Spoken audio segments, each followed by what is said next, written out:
తిరుమల శ్రీవారి లడ్డూ కల్తీపై విచారణ సందర్భంగా అత్యున్నత న్యాయస్థానం కీలక వ్యాఖ్యలు చేసింది. నెయ్యి రిపోర్ట్పై సెకండ్ ఒపీనియన్ తీసుకున్నారా అని ప్రశ్నించిన సుప్రీంకోర్టు కల్తీ జరిగినట్లు సాక్ష్యం చూపించిందని అడిగింది.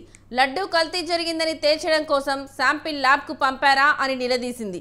ఇతర సప్లయర్ల నుంచి శాంపిల్స్ ఎందుకు తీసుకోలేదని, లడ్డూలను ముందుగానే పరీక్షలకు ఎందుకు పంపలేదని ప్రశ్నల వర్షం కురిపించింది. మైసూర్ లేదా గజియాబాద్ ల్యాబ్ల నుంచి ఎందుకు సెకండ్ ఒపీనియన్ తీసుకోలేదని ఆగ్రహం వ్యక్తం చేసింది. కల్తీ నెయ్యిని లడ్డూ వినియోగంలో వాడినట్లు ఆధారాలు లేవన్న న్యాయస్థానం కనీసం దేవుడినైనా రాజకీయాల నుంచి దూరంగా పెట్టండని సూచించింది.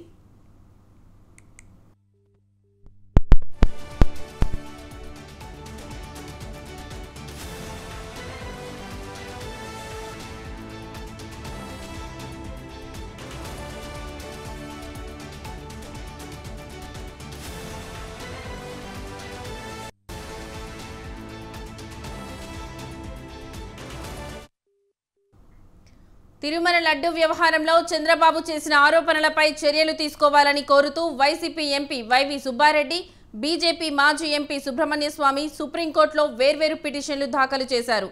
వీటిపై విచారణ జరిపిన సుప్రీంకోర్టు రాజకీయాల నుంచి దేవుడిని దూరంగా ఉంచాలని వ్యాఖ్యానించింది.